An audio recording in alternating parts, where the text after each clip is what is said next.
Dear student, मैं श्रद्धा inter college से इस्लाम sir आज आप लोग को बताऊंगा कक्षा 12 में गॉस के प्रमेय को सिद्ध करना।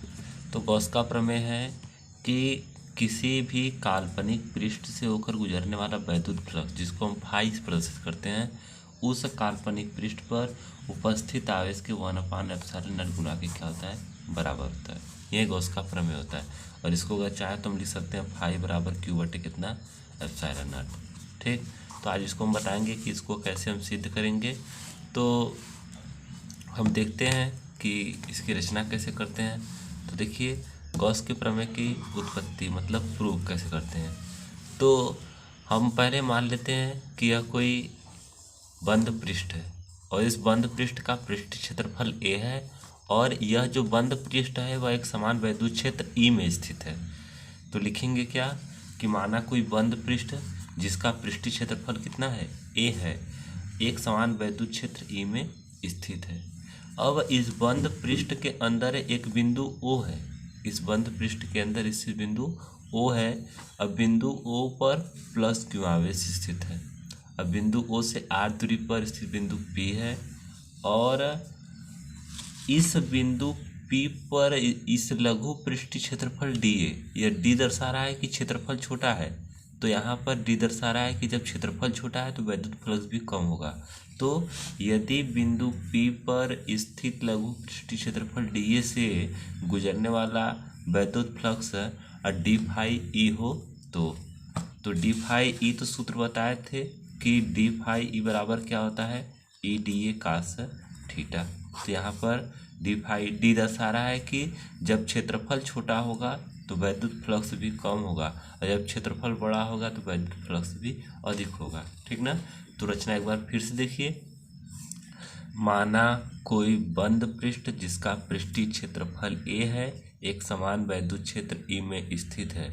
बंद पृष्ठ के अंदर बिंदु ओ पर एक प्लस क्यू आवेश से स्थित है।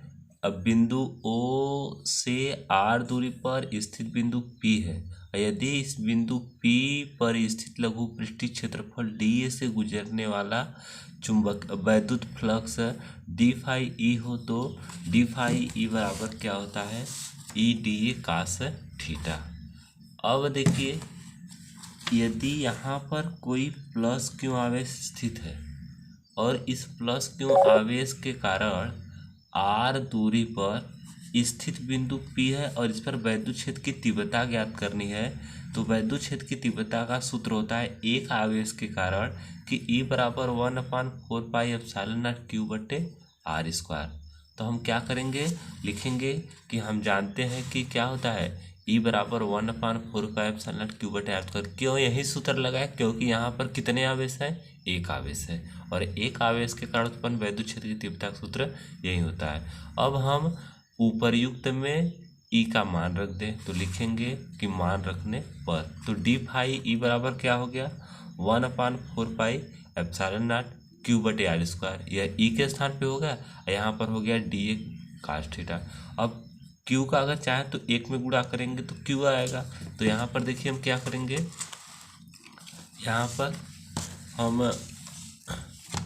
यहाँ पर डी फाई ई बराबर क्यू बटे 4πε0।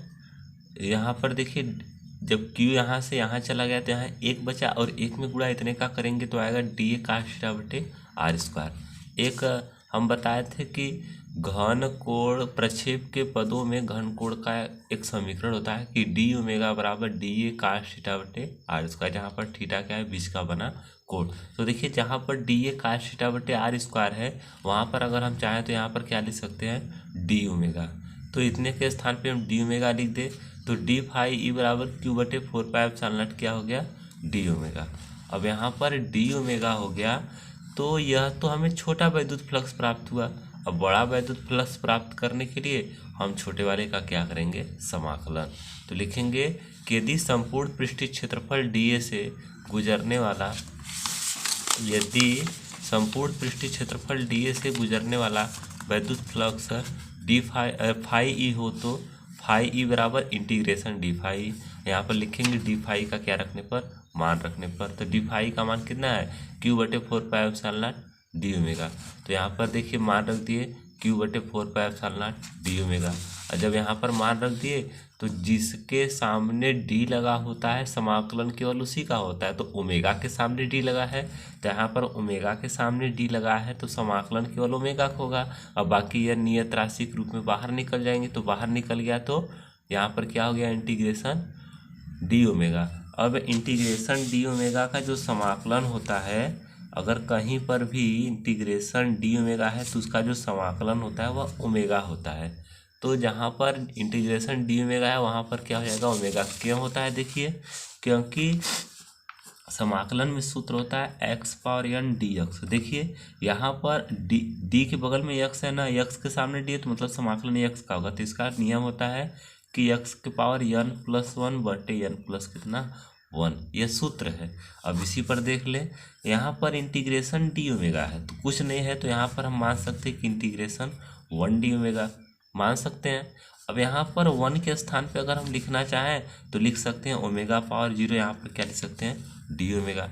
अब यही सूत्र लगा दीजिए, n के स्थान पर कितना है 0, तो कह रहा है पहले घात में एक जोड़िए उसके बाद संपूर्ण घात का भाग दे दीजिए।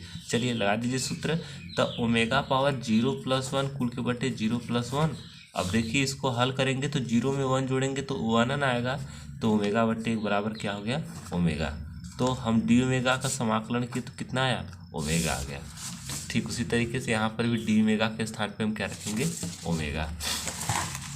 अब देखिए कि अब यहाँ पर डी ओमेगा फाई ई बराबर Q/4πε0, यहाँ पर डी ओमेगा का समाकलन का कितना लिया दिए, ओमेगा लिया दिए। और जब यहाँ पर ओमेगा आ गया तो अब क्या करेंगे कि ओमेगा क्या है, घन कोण, और घन कोण का परिभाषा जब हम बताए थे तो बताए थे कि ओमेगा बराबर होता है a/r²। अब ए क्या है, क्षेत्रफल। सभी लोग जानते हैं कि गोले का क्षेत्रफल होता है 4πr²। तो गोले का क्षेत्रफल क्या होता है, 4πr²। तो ए के स्थान पे अगर हम चाहें तो लिख सकते हैं 4πr² और कुल के बटे r²। r² से r² क्या हो गया, कैंसिल। तो ओमेगा बराबर कितना हो गया, 4π। तो यहाँ पर देखिए लिखे हैं कि ओमेगा बराबर कितना होता है, 4π। कैसे आ गया, फिर से देखिए, क्योंकि ओमेगा बराबर a/r²। यहाँ पर ए क्या है, क्षेत्रफल। ए के स्थान पर लिख सकते हैं 4πr²। अब यहाँ पर 4π² बटे r² r² से r² कैंसिल हो गया, तो ओमेगा बराबर कितना हो गया, 4π। अब ओमेगा के स्थान पे 4π लिख दिए तो 4π से 4π क्या हो गया, कैंसिल। तो बचा क्या, फाई बराबर Q/ε0। और यही क्या है, गॉस का प्रमेय है। क्या गॉस का प्रमेय है कि किसी काल्पनिक पृष्ठ से होकर गुजरने वाला वैद्युत फ्लक्स उस काल्पनिक पृष्ठ पर आवेश के 1/ε0 गुना के बराबर होता है। ठीक ना, ये गॉस का प्रमेय हो गया। अब देखिए गॉस क्या, हम पढ़ेंगे अनुप्रयोग। तो गॉस के अनुप्रयोग में हम कुछ परिभाषा देखेंगे। तो पहले यहाँ पर परिभाषा देख लेते हैं कि आवेश के रेखीय घनत्व का। तो आवेश का रेखीय घनत्व किसे कहते हैं, तो हम मान लेते हैं कि कोई लंबा चालक तार है, तो किसी लंबे चालक तार के प्रति मतलब बटा होता है एकांक लंबाई पर उपस्थित आवेश को आवेश का रेखीय घनत्व कहते हैं। इसको हम लैम्ब्डा से प्रदर्शित करते हैं। प्रति एकांक लंबाई में उपस्थित आवेश को आवेश का रेखीय घनत्व कहते हैं। इसको हम लैम्ब्डा से प्रदर्शित करते हैं। ठीक, और तो यहाँ पर देखिए क्या लिखे हैं कि किसी लंबे चालक तार के प्रति एकांक लंबाई में उपस्थित आवेश को आवेश का रेखीय घनत्व कहते हैं। इसे लैम्ब्डा से प्रदर्शित करते हैं, अर्थात लैम्ब्डा बराबर Q/L।